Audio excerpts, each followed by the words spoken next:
Listen to this.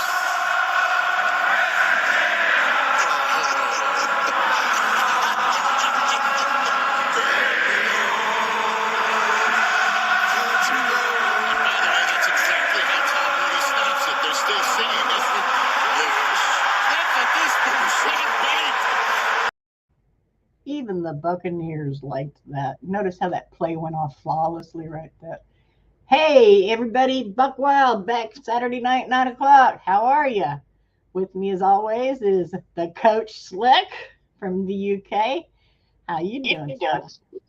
I'm good. And I'm just trying to get rid of... here we go. Sorted. Yes. All good stuff. Great to see people singing that song. Hopefully that becomes an anthem now for us. That's what I'm saying. That's our song. I was talking to Tampa Bay Ray on my show just a minute, not so long ago, and he was saying if the Buccaneers don't hit on that, they are missing a beat. They are missing. Because think about it. We are over in Germany. Mm-hmm. This song, even the Seahawks singing, and it's still related.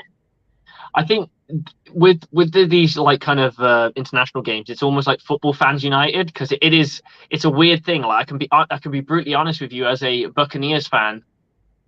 It's my son's birthday today, yeah, and one of our close it's not his birthday, his birthday party. His birthday's on Monday. He'll be 4, and we went to his birthday party, and we had some friends over, and one of my friends who's been on my show before, he's a Dallas Cowboys fan. As soon as me and him saw each other, we looked at each other about for 5 seconds. Before we knew it, we were just like, blah, blah, blah, blah, blah, blah, all football. And I tell you what, when it's a niche sport and you rarely see anybody and you get to talk football, it's almost like you get to unleash your tongue. Like you don't get to talk about it because there's no one to talk about it to. Everyone's more preoccupied with what's happening in the Premier League or in soccer or in rugby or in cricket or whatever, yeah? Everyone's more interested in what Aston Villa's doing or whatever local team's doing they support or what have you. So to have someone you can lock horns with and just talk football with, you just kind of go. My wife and his wife just looked at us like, and they're both my wife's a football fan. She's not nowhere near as big as me, but she likes watching the game. And his wife is a huge Cowboys fan too.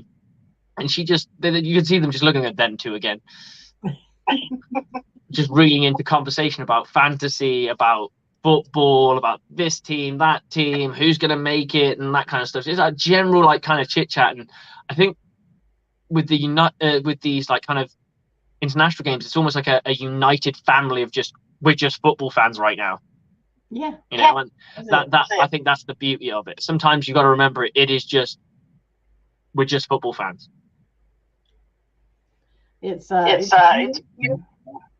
It was good to watch, though. I mean, I've never seen anything like that. I mean, it's upset English fans. English fans do not like being thrown under the bus by the German fans, and they're like, "Oh, there were plenty of English fans there. That's why it was so loud." It's like, yeah, but you had loads of English fans at the England games, and they weren't as loud as that. It was amazing. I think it was just one of those moments, caught at the right time, played at the right time. You couldn't have time, because I've seen it done at these international games. They use "Sweet Caroline," which is the big England anthem, because that's the one that England associate with their winning culture of soccer. For some reason, they've adopted that as their like kind of theme song, so to speak. So they played that, and I can guarantee you that place was singing that song is almost as loud as that. Maybe not as loud as that, because that was amazing. But they chose a song that means something to England fans. I'm pretty sure Country Roads doesn't mean a heck of a lot to German. Well, probably. It's just in general, yeah. No, song's popular. It's obvious, yeah. But it's just a popular song. So to have everyone just go boom and just sing that out, like England fans singing "Sweet Caroline" by Neil Diamond, yeah, you'd expect people to scream that song out because it came along with them having international success in soccer. So that's why they're so passionate about that song. True. It was just a good game. Look, I look back at it now, and it wasn't the greatest game on turf or anything like that, but it was fun to watch. And I say the Germans, there was obviously a lot of international people there as well, but the contingent was German people. They adored that game, and I think they've been gagging for football for so long. They finally got it, and I think they wanted to show. I mean, I'd love to see what the first ever international game. I think it was in the UK was Raiders versus Dolphins in Wembley. I'd love to have seen like the noise from that, because I wonder what the difference is. Because Germans are passionate American football fans. Like the GFL, the German Football League, is quite highly respected. I mean, there's a lot of I say a lot. There's a good handful, 2 handfuls of players that have come out of the GFL to go into the NFL. Right. Maybe not on our team, but on a couple of other teams. There are German players out there. Seattle. Yeah. Yes, they had a player with them for sure. And that just goes to show where this game's kind of going now, and they're really trying to push the international side of it. And if you want to have, let's face it, the NFL wants to make money, like all businesses. The best thing to do is go international with it, because it's all great being in your pond and doing really well. Soccer's a global sport. It is adored by a lot of countries. Now, you're never going to get the same footfall, but even if you can get the English-speaking countries and a few of the others to go alongside it, a lot of people don't realize there's an American Football World Cup. I didn't realize. Yes, and here's a lovely fact for you. Brett Favre's nephew, Dylan Favre, is a current reigning world champion. Really? He went to and I will be honest, if you look at the teams, they are filled not by NFL players, they are filled by Division 3 college players, normally Division 2, Division 3, and a couple of Division 1s. And Dylan Favre came from some like small school or what have you, because no one's going to risk injury in an international game that pays nothing. Yeah. In England, playing for club, you play for your club and then you play for your country, and that's the highest of honors. Yeah, we call them caps. You get appearances. So players like a David Beckham can turn around and go, "I've appeared for England 92 times," or however many times. And when you get to certain hallmarks, there are certain players who are called the leading cap players internationally, or the most caps for an England player, and it's to do with a tradition of being given a hat that says England squad, and you collect those hats every time you play a game for that team, and that's the tradition behind it. You don't really see them wear them because it's kind of a ceremonial thing that you never see at the game, but that's what they do. Their appearances are down as caps, and the caps are these actual physical caps that they get given that don't fit anyone's head, because they were probably designed to fit someone from the 1930s head. But that's the culture over here. It's it can be a little bit different, and see, Germany, the way it came out, it was truly great, and the way we finished off that game was even nicer. And I love the fact they continue to sing, because that is very, very British, very European, is to continue singing while the game is in full swing. Yeah, that's what Americans running is. Everybody goes starts. Yeah, well, you've got to be quite the whole thing behind like offense, defense is you've got to shut it when the offense is on, and you get you can sing all the way through the defensive snap. That's absolutely fine, because you're going to put their offense off. And that game, I would say, from a noise factor, no one owned that game from a fan point of view, because it was loud when the Seahawks were on third down. It was loud when the Buccaneers were on third down. So I think they were just going with who's playing well. It felt. It was. I have a friend. His name's Drew. He's a Union. And he was there, and he brought this like wrestlers out. They win when they championships. And he let his one soldier hold it because he's a fan of fantasy. He was going to get to Super Bowl. Mm-hmm. So it was we all had fun. Well, that's what it's about, isn't it? You love the fans. Absolutely. So as always, guys, thank you for watching. Hit that like button, strip that subscribe button, sack the notification button, and you can intercept us in the comments, please. We expect to be intercepted. We are throwing you easy balls, so come and collect them. I do want to bring up one thing, though. A good friend of yours and of the fans in general, Priscilla Williams, was named the NFL Buccaneers of the Year 2024. And she got the Super Bowl, and she's got a jersey on it. And now she's on NFL.com. And I'll put a picture up here. She's up on NFL.com to be the fan of the year. So Buccaneers fans, get in on NFL. Vote for Priscilla. Vote often.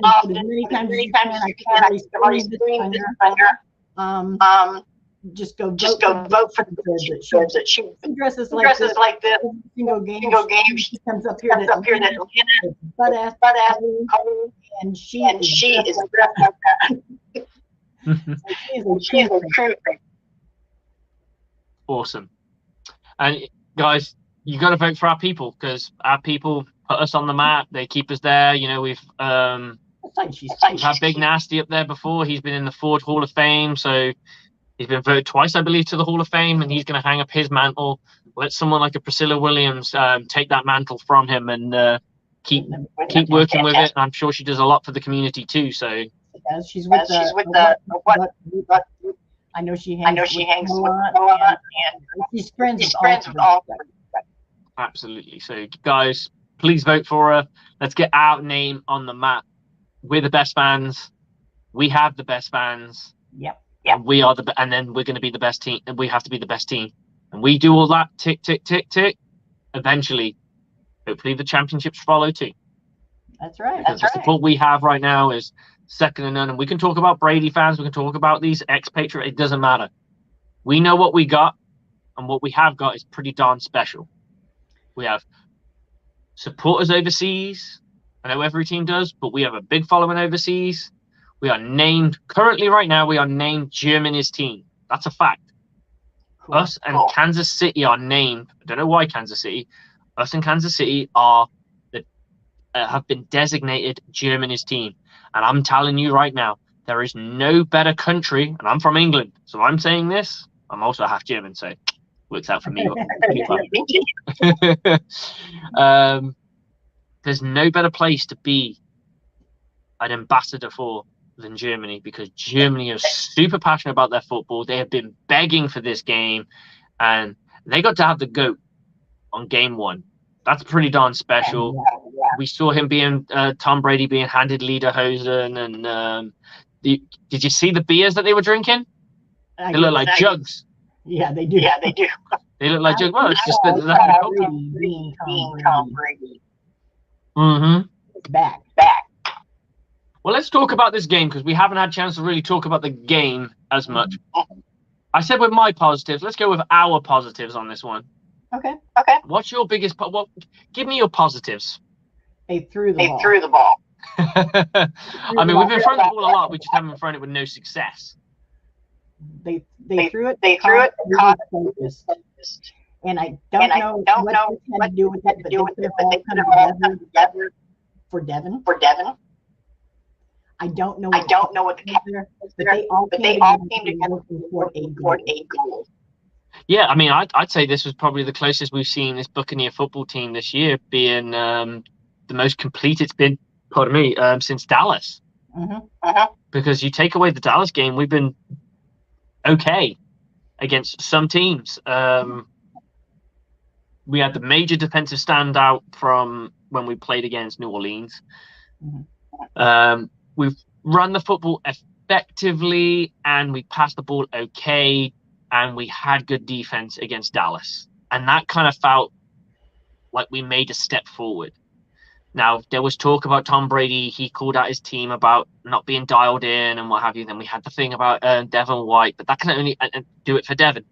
Do it for Devin. DD, do it for Devin. It's possible. Or was it just a combination? And then the crowd, the vibe, the feelings they must have got as they stepped off the plane. They were welcomed. They came into a completely different goldfish bowl and had to experience German life, which is, it's not the same as coming to England. You know, you can go, I mean, Germans are pretty progressive in the sense of their language. A lot of Germans can speak English. So like my mom's a full-on proper German. So I was born in Germany. My mom is completely German.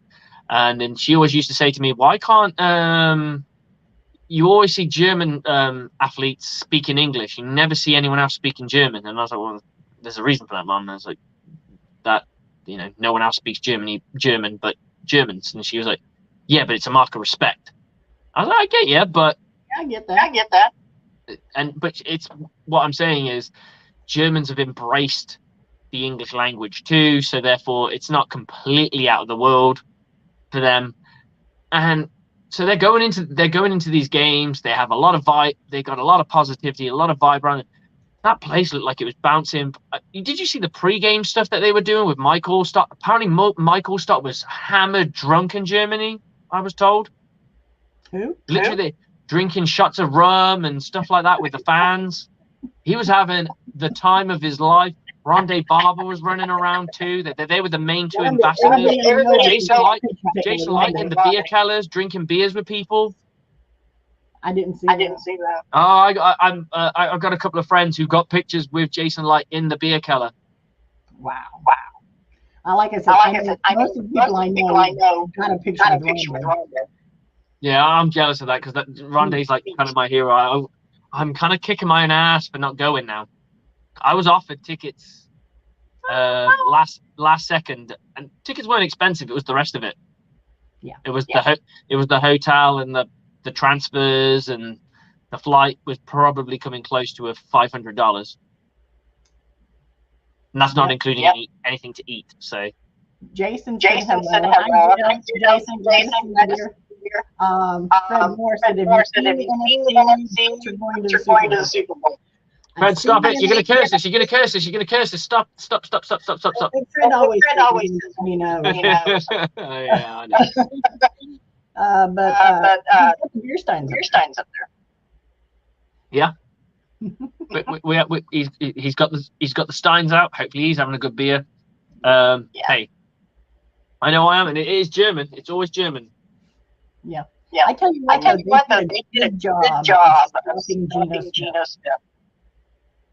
I mean, the thing about Geno Smith was, like, I'm nothing against him. I'm really pleased for him as a football player that he's had this moment. Oh my God! So I was just in the next comment. I thought it's made me blush a little bit. Oh, go ahead, no. Stick that up. Jesus, wait, that flannel. I love that flannel shirt. Like, I have a matching thong, and I'll go perfect with that. Oh dear. Well, Jason Slade, you're so smooth. You're so smooth. I can imagine ladies just fall at your feet. Oh, somebody's fallen, or at least bludgeoned to your feet. I don't know. Whatever your methods work. Oh, maybe it's not female company he requires. I don't know. I would like to point out, this show I will not be taking my clothes off. Too darn cold. I got Keith reminded me, he's like, wow, Slick did some desperate things for viewers. And I'm like, well, yeah. That wasn't desperate. Nah, it wasn't desperate, because at the end of the day, hey, it bumped up the views. It bumped up the views, and I only had to take a shirt off.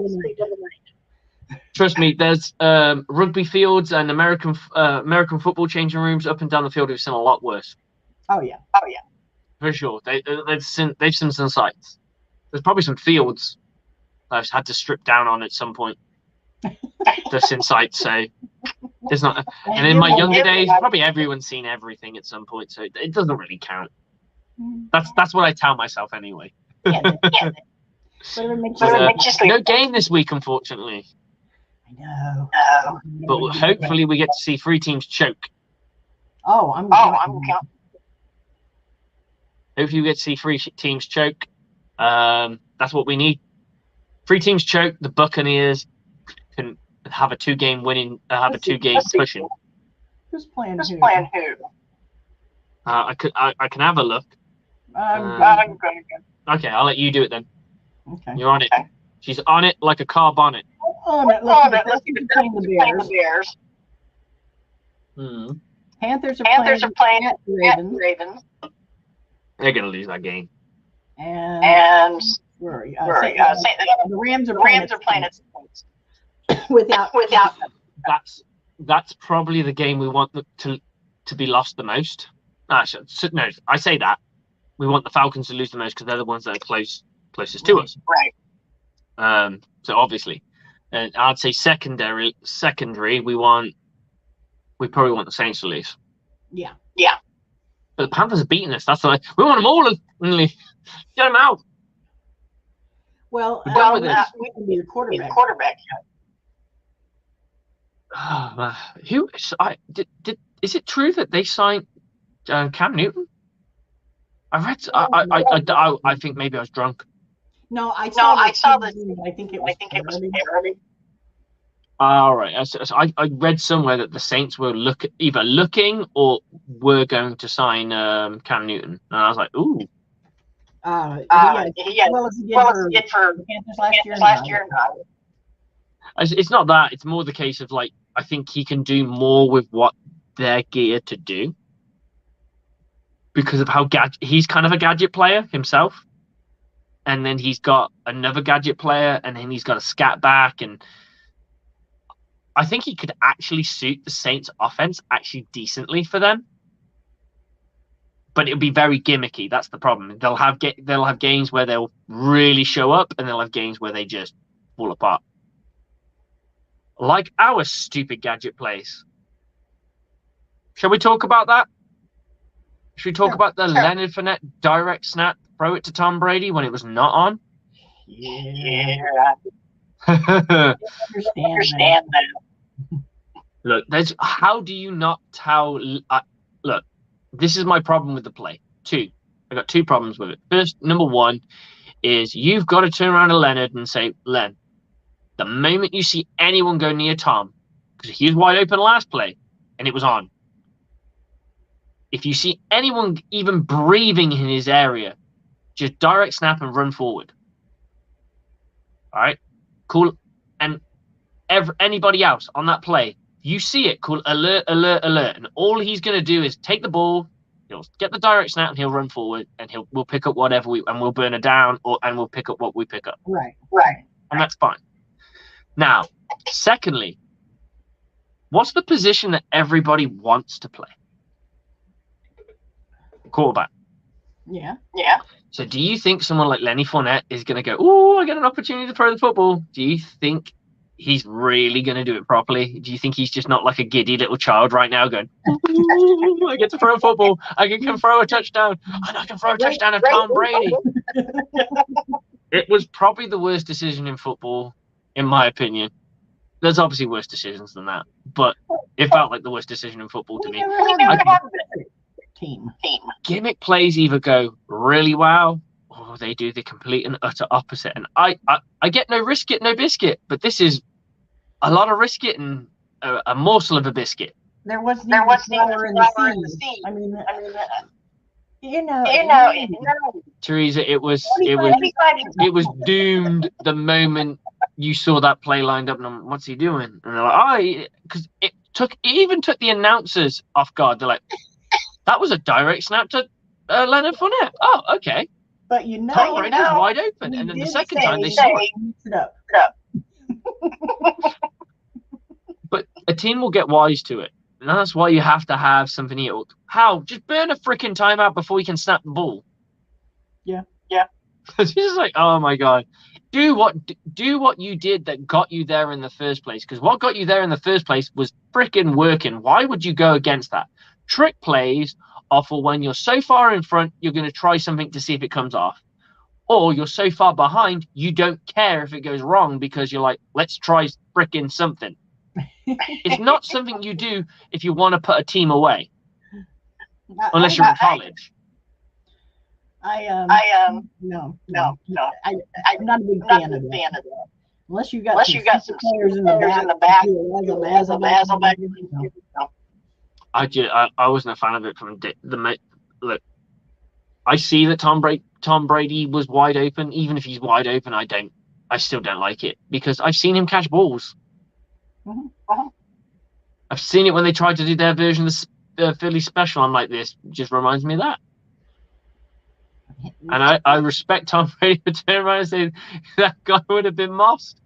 But we all know what really happened. We saw him slip on the ground, and even if he did slip on the ground, that guy was still taking that ball because there's no way Tom Brady's competing for that ball. Right. And okay. Let's give this Byron. No. Don't ever do it again. But you know what happened? Tom Brady went to the side and I was wide open. Nag. All right, fine, we'll throw it in there. Now you see the other side of it. Mm-hmm. Don't beg for it. Just let stuff happen. Just let stuff happen, man. Look, it is what it is. It didn't work, and that was the disappointing part about it because it was points off the ball because we were already in field goal position. Yeah. You know, and I look at that game, that could have been a blowout if we really wanted it to be. Because the Buccaneers left points off the board in that play, and obviously they went to kneel down formation. They wanted to go for the jugular when there was still 2 minutes left on the clock when they went to the 2-minute warning, and they wanted to just finish off the game, cap the game off with a walk-off touchdown or whatever you want to call it, just kind of really fill their boots full of energy and good vibes and what have you. I honestly believe we would have scored. I really do. Now, I can't talk about the play before, but we had Seattle on its heels before we went on to kneel down formation. We had them on their heels. That touchdown was on. You're talking about 10 points, and you put 10 points on this Buccaneer ball club. It's not pretty when you look at that scoreline. You go 21-16. Okay, that flatters the Seattle Seahawks. You go 31-16. You turn around like, oh, you'd have to double your score just to win. True. Well, that did give us another tiebreaker. Atlanta. Or did Atlanta beat them? I can't remember, to be honest, but I think they beat them. But it is what it is, and we move on. You know, what was your biggest negative, other than that crap play? Of the game. Yeah. After the game, I got to think. Go on. Nandamkasu is at Eagle. Okay, I was going to get to that a little bit earlier. I was more thinking game. I thought maybe you had something like straight after the game. My biggest call out for this game was us giving up 2 touchdowns in the fourth quarter. Well, we seem to do.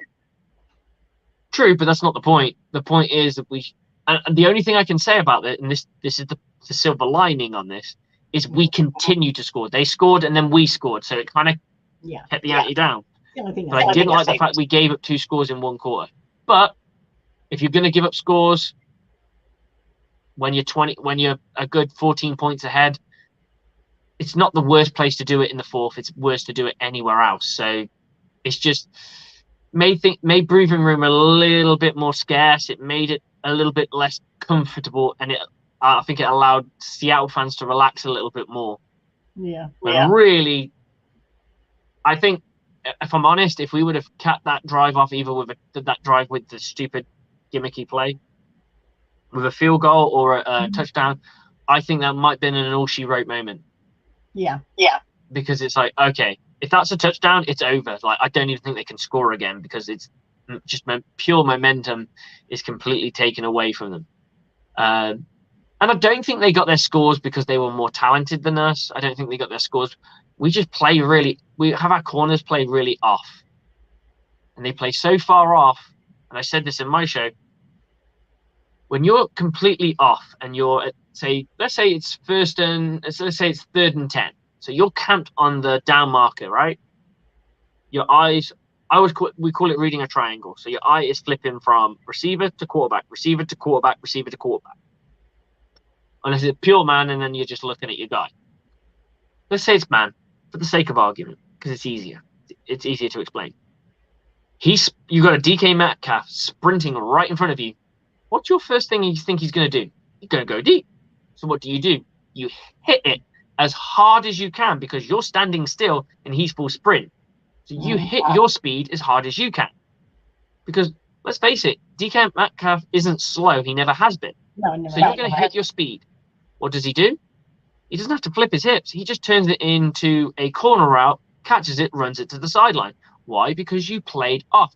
Because you're scared of being beat deep, which is the hallmark of prevent defense. No, don't get beat deep. Nothing cheap, nothing deep.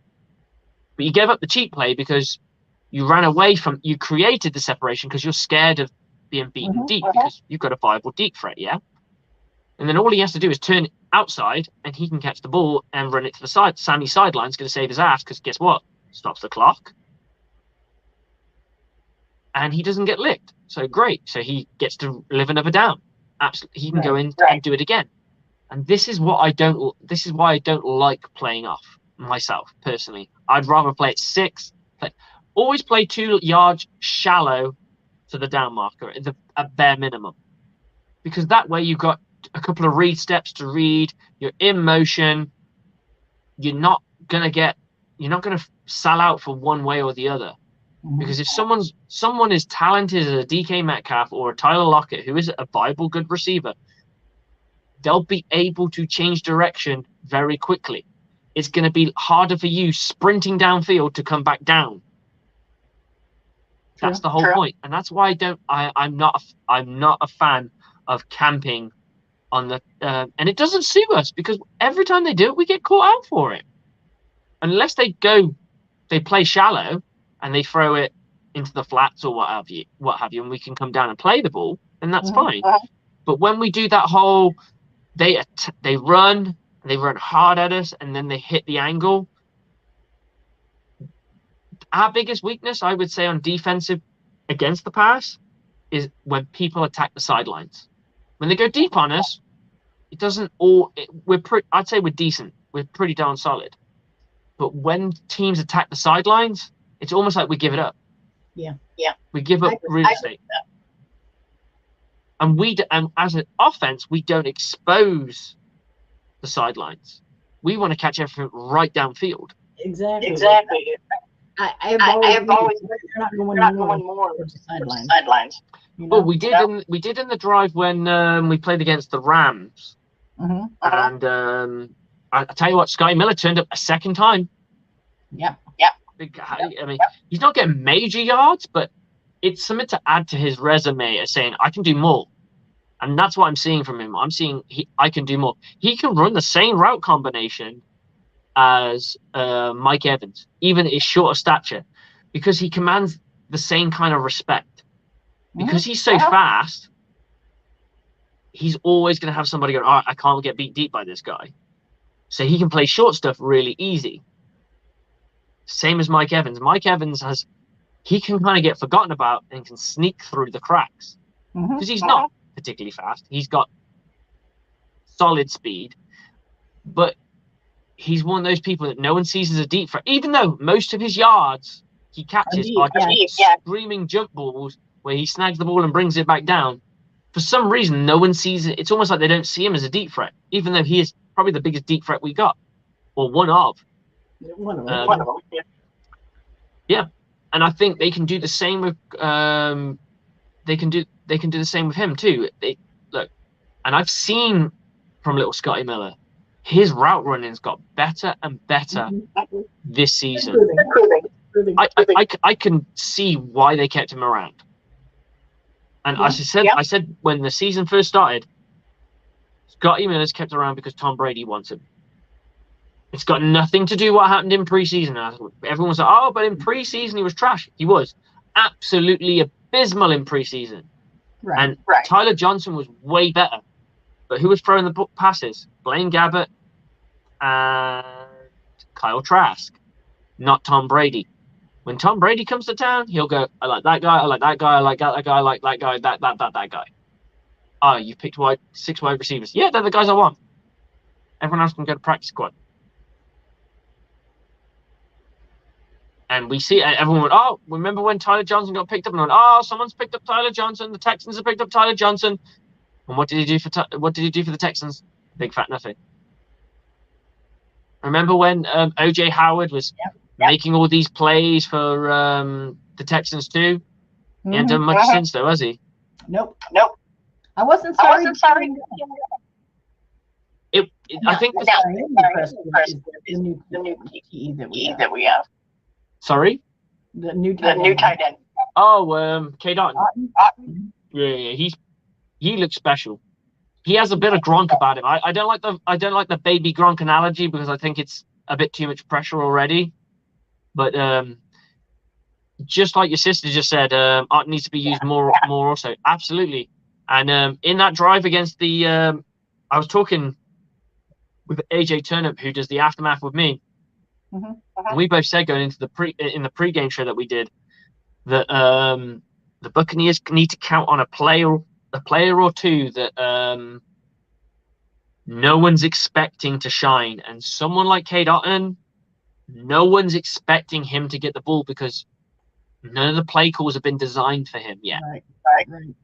That means you can fly under the radar and you can do some special things.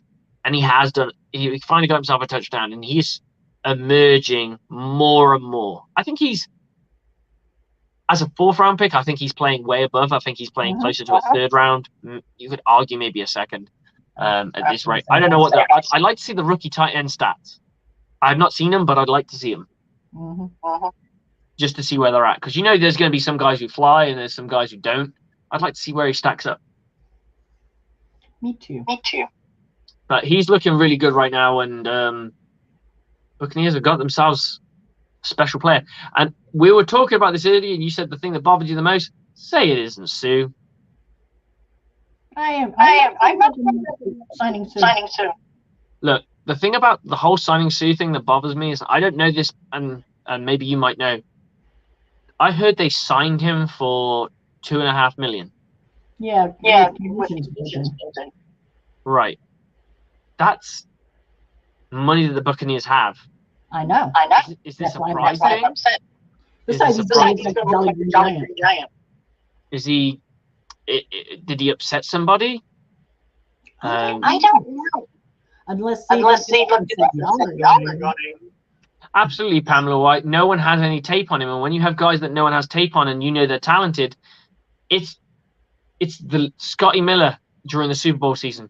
No one respected him until they had to respect him, and that's why he's probably struggling a little bit now because he isn't mega talented. He's just very, very fast, and he's got solid hands. He's got decent enough hands, and that's why he's struggling a little bit, and that's why he's had to add a bit more to his arsenal as a receiver to be able to run shorter routes, to be able to cut in and out. We all know Tom Brady likes a skinny white boy. He loves them skinny white boys. And if he can turn himself into a skinny white boy, a Julian Edelman that has his speed, he knows he's going to eat. So, and I think he's starting to show more and more of it. I think this is his last year though, isn't it?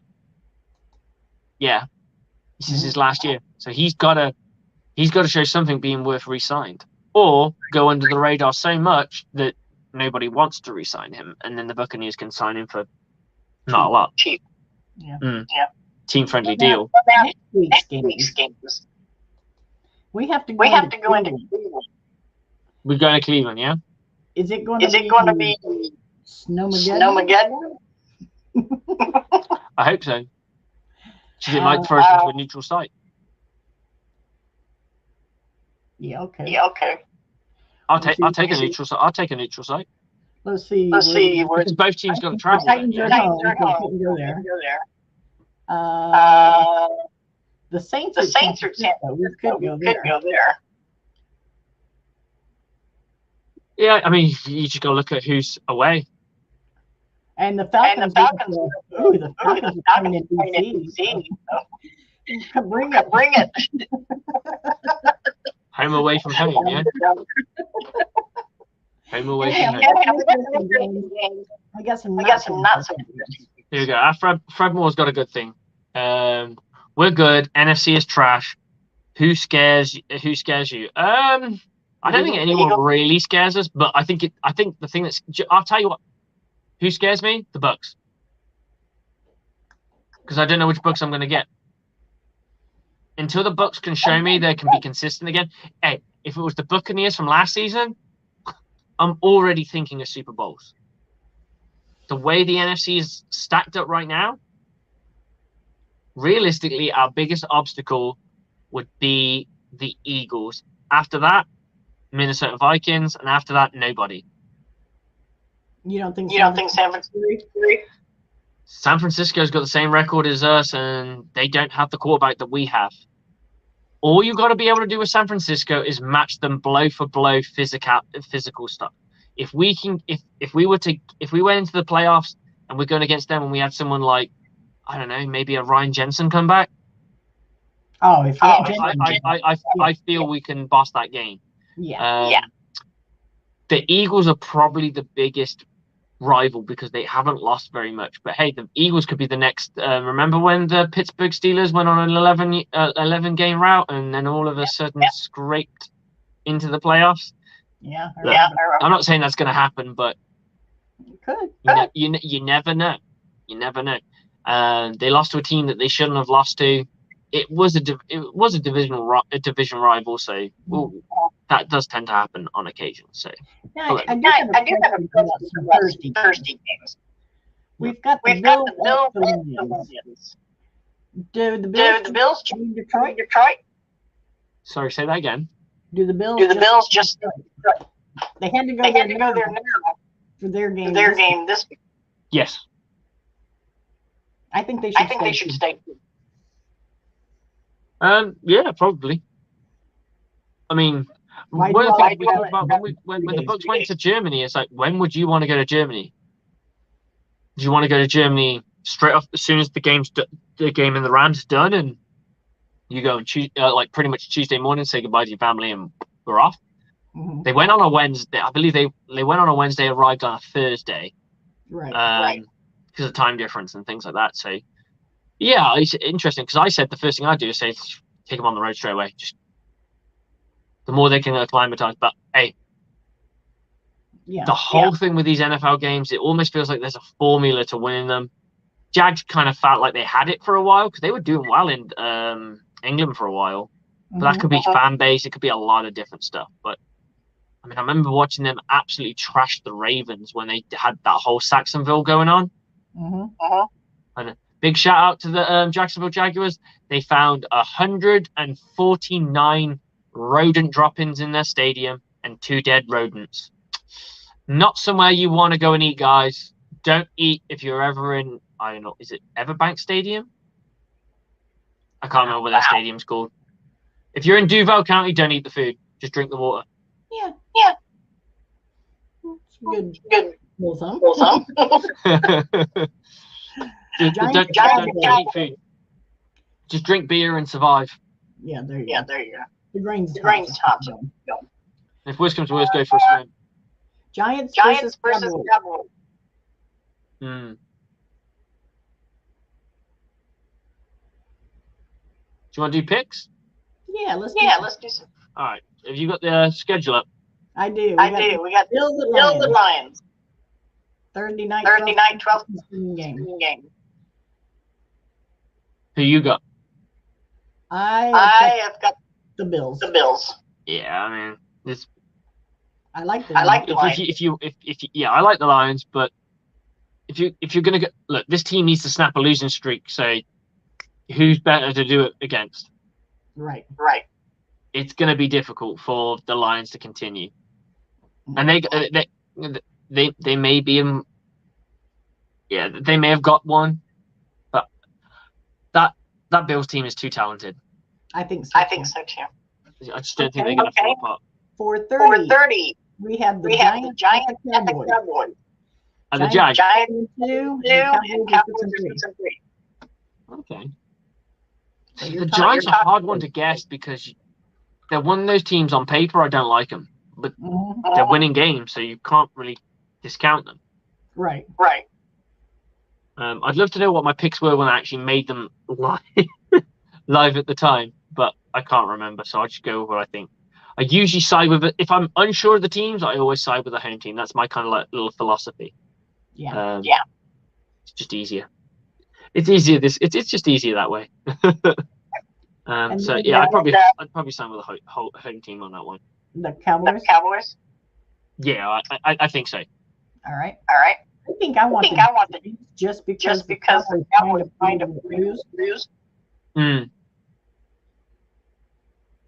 I know. I just don't see them losing at Jerry World. I do. I do. We would. Oh, we can win. We can win there. I just don't think the Giants can. We got at the Vikings. Vikings are 8 and 1. Okay. Patriots Patriots are are 5.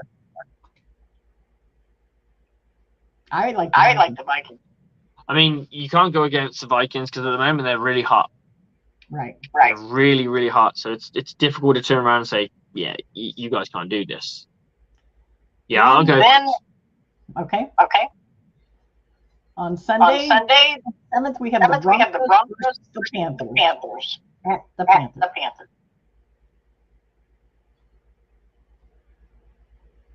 That's a who cares? Who cares? I can't even pick it. No, I don't think I can either. Not with that. I'm looking at games, and I've got different games to you. On the Sunday. I got Falcons, Bears, Colts, Eagles. That's this week. Sorry. That's this week. That's this week. I'm the next week. Oh, sorry. You're in front of me. Okay. Oh, you're looking at when our week kicks in. Gotcha. Week 12. Sorry, my mistake. Yeah. I mean, it's hard. It's a much harder prediction when there's a game in hand to come because a team could be handed a loss and they could struggle with that loss. So. But the Broncos, I don't think I want. I think looking at this, I go, Bills will win their game. Cowboys will win theirs. Vikings will win theirs. Dolphins will win theirs. Titans will win theirs. Panthers Broncos game is a hard one to call. Yeah. It's a case of who wants to lose less.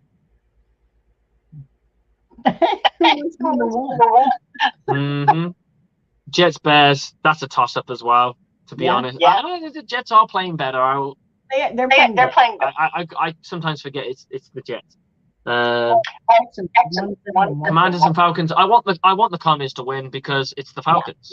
I see that as a very even game though. I think it could go either way. Jags and Ravens. I expect the Ravens to win. I do. Seahawks and Raiders. I expect the Seahawks to win. Chargers and Cardinals. That's a tough one because both have moments. But if I had to put money, I'd go with Chargers. Niners and the Saints. I hope the Saints get pissed on. Yep. Chiefs and Rams. I expect the Chiefs to do an absolute number on the Rams. I expect the Packers to be absolutely shunted by the Eagles, and the Colts and Steelers is an interesting one because I feel those teams are kind of on the same level. Yeah. That's a tough one to call. But the rest I feel pretty comfortable calling it. I go with the home team on the Steelers one just because I don't expect Mike Tomlin to be outcoached by Jeff Saturday. Well, that's the Colts.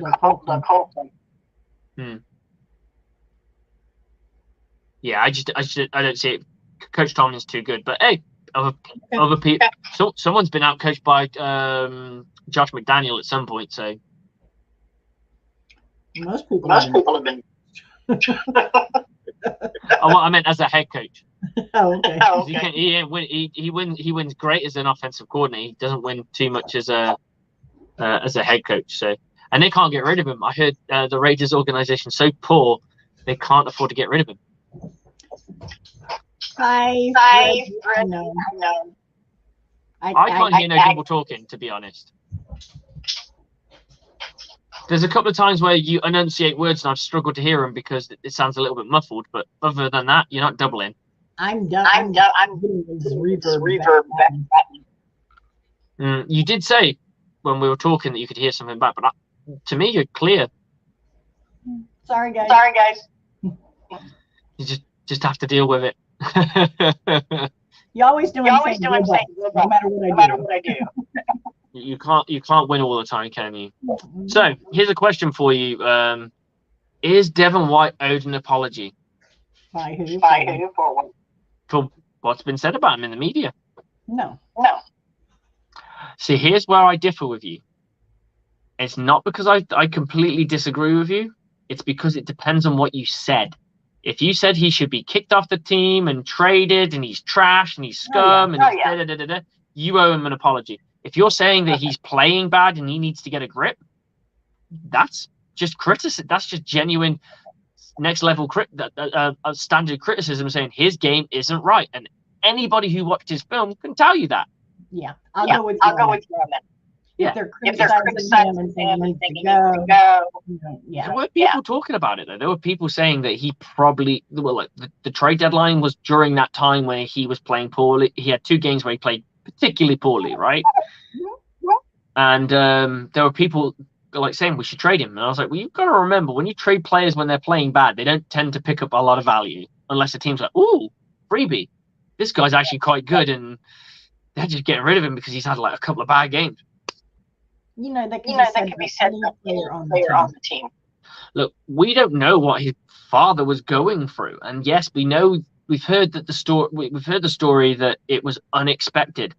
But right now, my grandmother is going through heavy doses of chemotherapy and she's going through cancer and what have you. She's not expected to die anytime soon. Right. So it would be a shock if someone rang me up tomorrow and said, Steve, your nan's died. Right. But she's ill. So you don't know that illness isn't in the back of the mind. And I don't want to. I digress on this as I don't know enough. But something like that could make a guy stay up all night and think a bit too much and maybe just daydream a little bit. I don't know. It doesn't help that weeks before he was talking about being bored. That was the problem. Just don't say an apology. If you're saying he needs to off for a year or two, that's wrong. Now I think if you said if you called trash about him, he deserves an apology. If you just call it as it is and he's playing and you say he's playing bad, you're not wrong. You're probably right, because guess what? He was playing bad. And then my last one is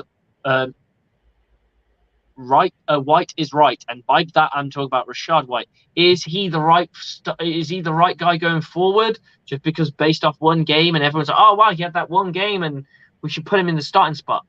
Me personally, I say dial it back. Let's keep this 1-2 punch, because guess what? When the run wasn't working, he was also a contributor.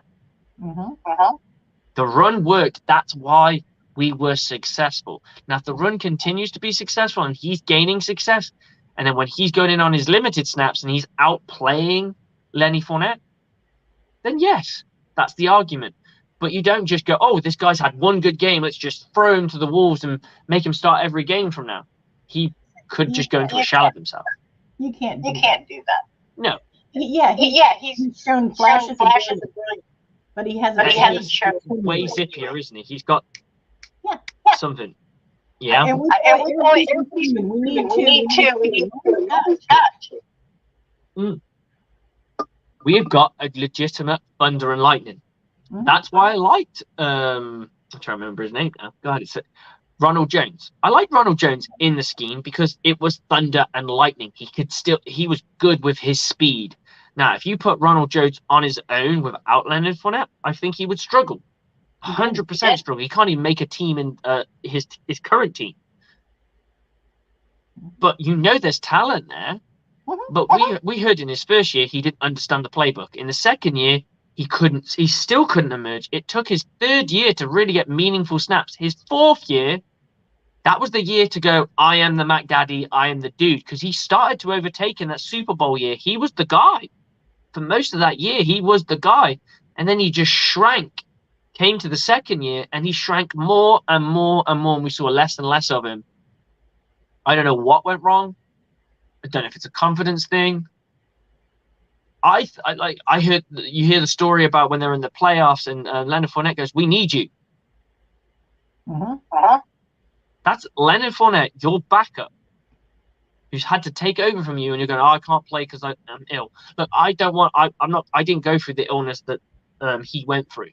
So I'm not going to digress too much on that. But when your backup turns around to you and I need you, and you don't pull up and you're not going in, it's sending alarm bells that you're a little bit selfish. You're preoccupied with other things. This team's trying to win a championship. Me personally, and I'd imagine a lot of the guys in that locker room would fall on swords to have those moments. Right. Because it it doesn't come easy. You look at the game that we played, the first game. That was probably our worst game in the playoffs against the Washington football team, the then Washington football team. Right. We didn't know if Mike Evans was going to play or not. And Mike Evans turned around and goes, I don't care. I'm going to play regardless. They can't keep me out. I'm playing, because it was the first playoff game he gets to play. He'd been a Buck for like 7 years at that point, and he hadn't had a chance, or 6 years or what have you. He was in his 7th year, and he's like, no, I'm freaking playing for this moment. I want to be a part of it. And he does. And he was great. Fantastic stuff. It's this, you'd be in that same mindset of going, no, I'm going out there. Because this Leonard Fournette guy is going to take your job. No two ways about it. Leonard Fournette is looking to stay.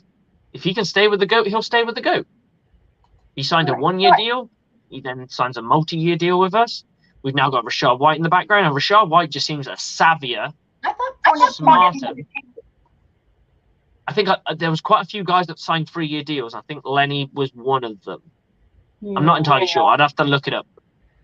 You know what? I as a fan. Okay, everybody here knows what and the game that comes through. we have a huge tailgate party.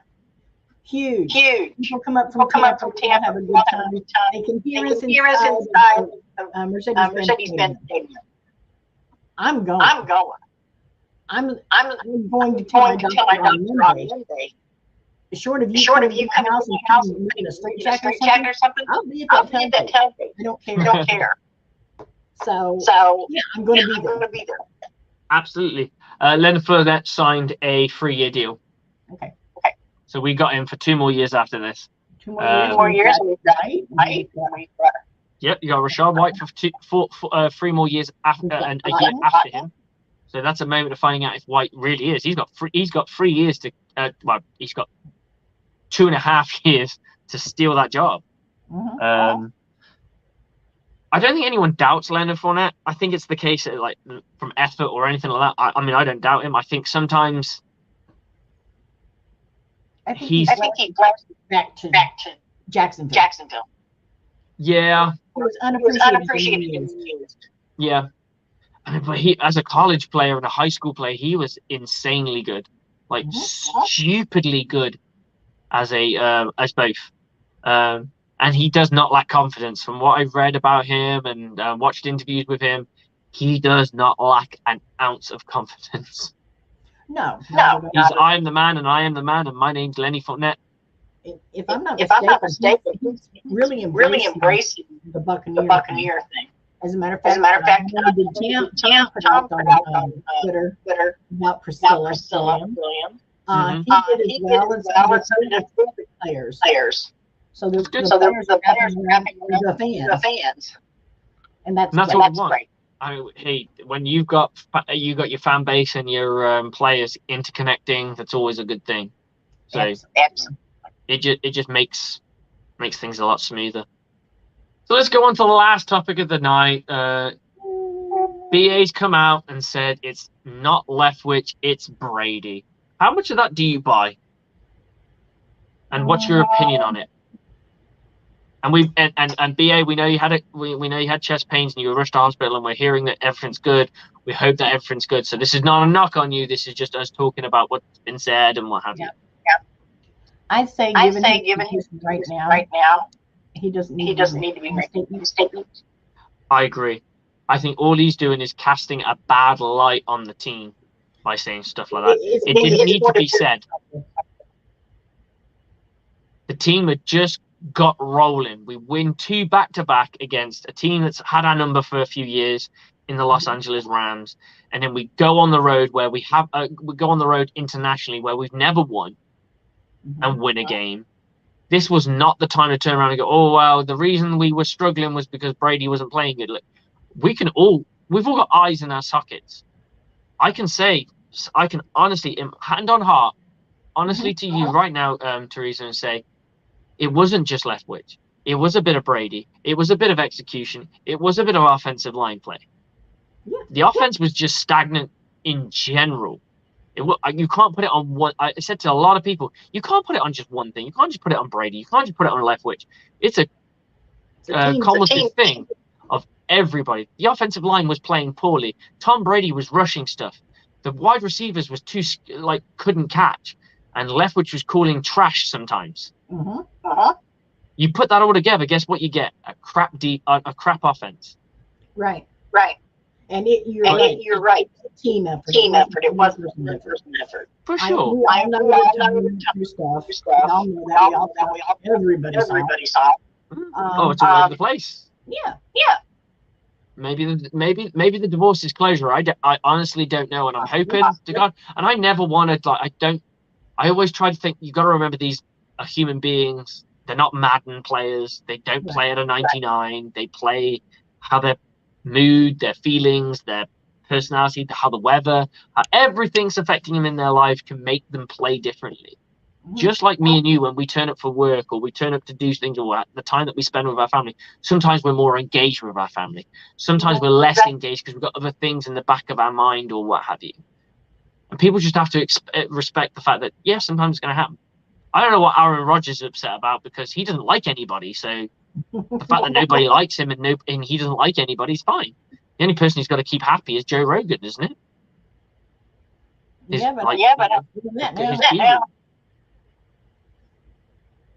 But when you look at it, that he's not a liked person. You don't have guys going to bat for him in his locker room. Exactly. They go for bat for his talent. It could be worse. We could be in the situation Green Bay where they don't have a training. They don't have from where I see it together. No. And this is the thing. I just think it was very tactless from BA to come out. Yeah, it was everyone, Pamela. It was everybody. The defense couldn't stop the run. Devin White was playing it slower and was not doing his reads properly. And someone came up with a stat, and I don't know how true this is. I'll have to look it up. Is that when Hakeem Hicks plays, we are 4-0. When Hicks does not start, and I'm talking Hicks doesn't start, it's got to be a start. When he doesn't start, we are 1-5. I don't know how true that is, because I would like to look it up. I saw it come up and I was like, ooh, that's an interesting stat. And for the most part, off the top of my head, it sounds legit. I don't know. I'd like to check that out. But that's crazy to think that the Buccaneers are in that position, that it's just one player. I'm sure there's more to it than that, but there has to be. That's for sure. I want to do it. Get him a spa every week. Just to keep him happy, just to keep him nice and relaxed and cleaned up. And this is why a signing like Sue would have been a double whammy, because you could interchange those guys, and it felt like a failure on the Bucs' part from me. And I'm like, for $2.5 million, why not? Something to think about. Yeah, there's guys on this team that's got a lot to think about. There's guys in contract years. A lot of people don't realize this, that contract years make a difference. Guys coming back from injury, like I said they're not Madden players. Chris Godwin's coming back from injury. He might be a little bit nervous about his in-breaking routes catching the football, because someone might take his legs away. We can turn around and criticize him for it. But damn, if someone punched you in the face and said if someone punched you in the face when you went to reach for something, wouldn't you be a little bit nervous reaching for something again the next time you got to do it for the 18th million times? Well, I tell you personally, I feel at work. My three places. I got a wad, screws in my knee, and I am petrified.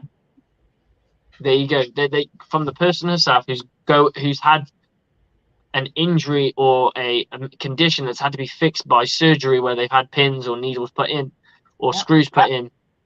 It's a vulnerable area of your body, and that's why, like, when people talk about Odell Beckham, That guy's got 2 bum knees, I think, as far as I know. I don't know if he's in.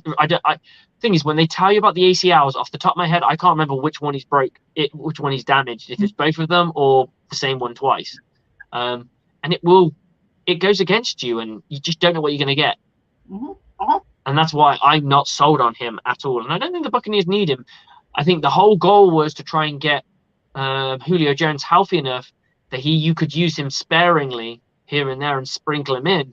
And then come playoffs, you can go mad with him because now you've got 3 viable wide receivers and then Russell Gage on top. And then if little Scotty Miller continues to play the way he is, that's 4. Hey, it's a special team then. Rashad White makes his emergence. You get a nice 1-2 punch, thunder and lightning between those two. Bit of was it reminiscent? To turn around and say Leonard Fournette and Michael Allstott are the same person or two. I know it's completely different, but I'm trying to go with that vibe of Michael Allstott and Warwick Dunn in that kind of thunder and lightning vibe. The Buccaneers won games off that. So imagine if you had a Hall of Fame level quarterback with Hall of Fame level wide receivers around him with a tight end that's emerging as a baby Gronk, so to speak. This offense could be special. It's on Byron to make it special, because I've said before, if this team does not succeed, it goes on their resumes. When you're applying for a head coach job, oh, you're that guy who couldn't get Tom Brady to couldn't get Tom Brady to the playoffs. Right. That goes against you. You had the go and you couldn't make the playoffs. You're probably not going to get a head coaching job until you can turn being probably a quarterback's coach into being good, and then turning it back into an offensive coordinator and having success on a elongated section. Right. Because we've seen this before. Tom Brady had a couple of offensive coordinators, right, that have gone on to have head coaching careers. Bill O'Brien, I don't know what he does now, if I'm honest. And then Josh McDaniels, who's had 2 stints as a coach, and it looks like he's already in his 2nd failure. Yeah. These were Tom Brady's play callers, and they're struggling. And and people get panicky when they go, "Oh, this guy's got a Hall of Fame quarterback to work with." So you're going to be cautious. I would be. I would. Now, you give me that for the sake. If I'm looking at a head coach right now, I'm looking at guys who are working under the guy at Miami. Not right now. Give me a year or 2. Yeah. That'll be someone who you want to look at as a next head coach, because it's all about offense right now. And you have to look at, and this is what everyone's doing. They're looking at these really powerful offenses, like the McVay's offense, the Sean McVay, the 49ers offense. I can't remember the guy's name off the top of my head who coaches them. I know his father's very famous. And you look at all these offenses that have these really vibrant offenses, and you go, okay, who's their offensive coordinator? He's been with them for 2 years. Okay. How much play calling does he do in the games?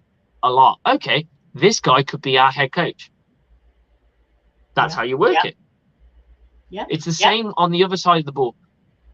Todd Bowles. Todd Bowles got the nod because Todd Bowles has had head coaching experience. Okay, yeah, he didn't do great at it. He's a great defensive coordinator, and he's already been in a position of power like that before. That's why you would pick him over Leftwich right now. Now, I think if they both started their careers around about the same time, it probably would have been the other way around, because it's an offense-driven league. Could have been. Well, you look at what the Buccaneers have made questionable decisions in the past with, say, Dirk Carter. The only reason Dirk Carter was around was because he was the offensive coordinator for Jameis Winston in Jameis Winston's first season. So they're like, we want to keep this continuity going. We'll make him the head coach. And he was clearly not ready to be a head coach. And then we heard that he was going to get his buddy, his best mate, in Mike Smith, who was known for doing a very decent, solid cover-free defense with the Jags that just looked terrible under us. I don't know if they just didn't have the right pieces, but it was a bad defense. And I remember those signings going, okay, well, we've got a guy who's got some juice out of Jameis Winston. He knows how to work with him. in his rookie year. Yeah, his rookie year, he went to a Pro Bowl in his rookie year. Yes, it was an alternate, but he got to a Pro Bowl. There was hype, yeah? Then we go and sign a viable defensive coordinator who's had success at going to a AFC championship game. Lost to the Patriots. Well, if you lose to the Patriots, it's no big thing because the Patriots were freaking great back then. Right. So you put those together, you think, okay, we've got something, especially with the talent that we had. You think, okay, yeah, we can do this. And then you see the games, and our porous defense was hard to watch for at least 3 years from, I think, 2016, the moment Mike Smith got there. 2016 all the way to 2018, we were abysmal to watch from a defensive standpoint. Yeah. It was real tough to watch. Now we've turned this corner. We've got Coach Bowles who really helped turn around the philosophy on defense. You have the no risk it, no biscuit offense on our offense. You got the whole BA very accountable. Not do your job. It's more like don't fuck around, motherfucker, kind of vibe about him. Do your fucking job because I'll fucking kick your ass, and anyone can get cut, kind of thing, and choose out the quarterback and all that kind of stuff, which is what he's known for. And I think this coaching staff is also looking for its identity because right now their identity was always been with whatever BA has given them. Now we're getting Coach Bowles' identity, and we're getting unadulterated Coach Leftwich, who's, I would honestly say, kind of a rookie right now. Because he's had BA to lean on for 2 years. Anytime he made a mistake, BA could turn around. No, don't call that. And we knew that Byron called the plays, but he's even said that if he didn't like something, he would chime in. Don't like that. And we saw in the no risk biscuit offense, Tom Brady would also come out and say he didn't like certain things being called. Right. I've rarely seen him argue with Byron Leftwich or call timeouts to change plays or audible to something else with this. And that's why I can't put all the blame on Leftwich. I have to put a little bit of it on Tom. And I don't know if, and I'm hoping the whole Tom thing is just because of the drama that's going on in his life right now. Yeah. Because that's enough. You've been married for 10 years. You have 2 children with this woman. You have a real estate portfolio that only people can dream of. You've been this kind of celebrity couple that everyone aspires to be like because they had a long marriage, which is unusual for most celebrities. For celebrity couples, we're not talking about a guy who's married to an Instagram model or married to his childhood sweetheart or what have you, and he's become famous. Right. We talk about 2 viable people who are famous in their respective fields meeting and becoming almost like what's called a power couple. Right. 10 years together where everything looks peachy and then all of a sudden it just spirals out of control to our eyes. There's obviously, we all talked about how Tom Brady coming back could have broken this marriage. But could it have been the other way around and she broke the marriage and Tom Brady went, well, I'm going to go back to doing what I love best. I quit my job for this. And now you want to break up? I'm going back. It could be. And we won't know until one of them writes an autobiography and wants to trash the other one. And I think they're too smart to do something like that. They're too smart to do that. And they ain't going to bash each other. It's all we're ever going to hear is a source said this, a source close to this person said that, and a source said, and we'll never hear anything because they know how to control the media because they've been around it. Yeah. Most of their lives have been around media. She's been around so much. He's been around so much. They know they can say what they want in private. If people want to talk about them, that's fine, but they'll never directly say anything against each other because it doesn't work for them. So when we're hearing that this Brazilian jiu-jitsu instructor, sorry, go ahead. They shouldn't have to give no explanation. No, they don't. It's their private life, so who cares? Mm-hmm. But everyone wants to speculate because anytime Tom Brady has a bad game or a good game, is it because Giselle did this? Oh, she's dating the Brazilian instructor. Or Tom Brady's been cited with a girl. Is he playing better because she's bringing more out of him and all that? And that's what's going to happen in the offseason. The moment the offseason is done, I can guarantee Tom Brady's probably going to date somebody. Oh yeah. And that will be the talk. And then if he comes back into football, it would be like, if he's playing bad, is she a distraction? Yeah. Is Giselle putting pressure on him because it's a new relationship? And there's so many intangibles here that you can talk about. But there's no point, because guess what? It doesn't matter. He's a guy going through regular stuff like the rest of us. There are people up and down the country going through divorces. There are people up and down the country going through wives getting pregnant and having babies. There are people up and down the country meeting their new fiance or their new partner for the first time in their lives. Right. It's irrelevant. But because it's Tom Brady, it is relevant to them. Yeah. So I've got a thing of saying, before we finish this one off, because we are getting pretty late now and we're into about the hour and a quarter mark. I always say, if you stay ready, you don't have to get ready. So the Buccaneers' goal for the bye for me is stay ready. You don't have to get ready, because when you go into that game, you've got to be ready. So if you're all ready to go.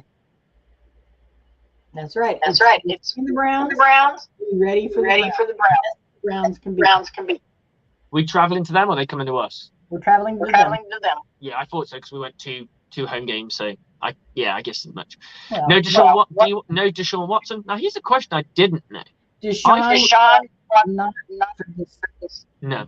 But the thing I didn't realize is everyone's saying he's now practicing with the team. I thought you couldn't practice until the day of your suspension is finished. No, I can practice. But if I remember correctly, and please correct me if I'm wrong, because I'm just going off what my brain's telling me. When Jameis Winston had that 4-game suspension, I was about to say 4 years, 4-game suspension, I swear he didn't come back to practice until the week of that suspension was done. He can't play until week 13. But he can start working. It's just weird that it's offset that he's allowed to be with the team for at least 2 weeks. Under the terms handed down. Okay, fair enough. So usually I see teams when a player suspended, and we're talking short suspensions of like 4 to 6 weeks.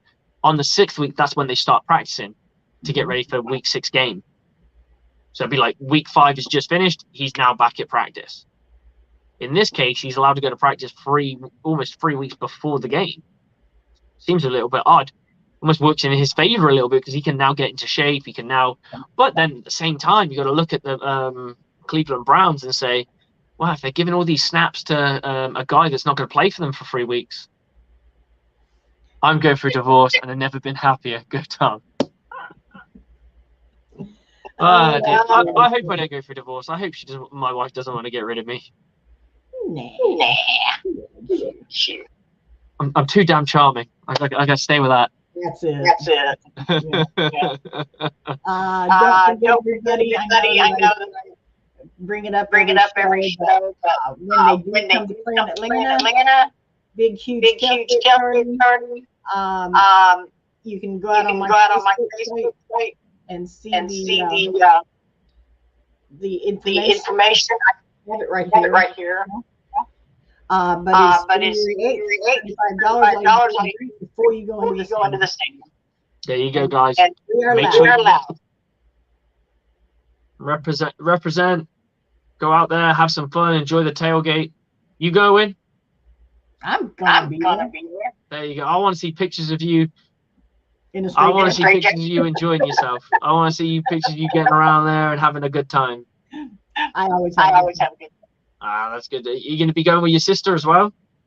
I don't know. My other sister's here. Oh yeah, she lives elsewhere, doesn't she? I always assume that anyone that's related lives in the same state, because your states are so big. Your state's almost the size of my country, so. I know. So I just assume you all live in. Yeah, it's a bit like when American people ask me if I've met the Queen. I've not met the Queen. I'd like to point that out. You haven't met her? No. You missed. Yeah. Got unlucky on that. I've met her daughter, Princess Anne. Did you really? Yes. I met her at a theatre for I think dyslexic children. Okay. They did a charity fundraiser for dyslexic children. I believe the premiere was for 101 Dalmatians, if I remember correctly. Nice. I got to shake her hand and say hello, and that was about it. But she's quite a wild one, that one as well, Princess Anne. She's probably the most fun royal. She's probably the most fun royal out of the lot. She denounced all her royal line, so she cannot be a part of the crown. She wanted to marry a commoner. She's an Olympic champion. Yeah, I knew she was the one. So she's a bit of a badass, to be fair, as royals go. So I'll give her a deuce. And her daughter's pretty awesome as well, Zara Phillips. Okay. I've heard nice things about Zara Phillips. Yeah, she's a equestrian champion as well. But it's just nice to like them, that still providing a service for their country. That's good. Okay, Teresa, do you want to land this thing and finish it off for us? Or do you want me to do it? Because I know you opened. Go ahead. Okay. Teresa, where can we find you? Tell us all about what you do. And tell us a little bit more about this tailgate. When is it happening? What time? And where? February 8th starts. I don't know. Could be 35 drink. The Metro Bucs putting that on. They are a wild guys. We have so much fun. Even if you don't have the game, we have a television out there. We watch the game too. They have a night before at the View in Atlanta. You can go meet and mingle beforehand. A lot of fun, people. A lot of fun. You can find me on Facebook. Be my friend. Just send us a friend request. It's Teresa Baxter. You can't miss me. And go Bucs. There you go. And you can catch me and Teresa on this show at all times.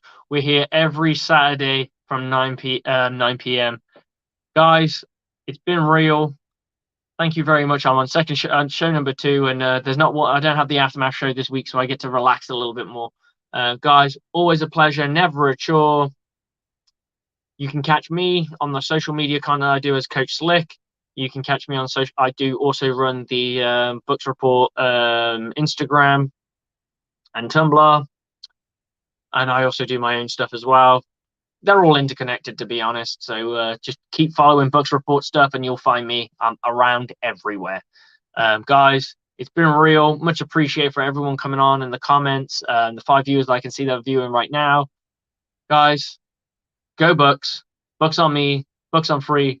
1, 2, 3. Go Bucs!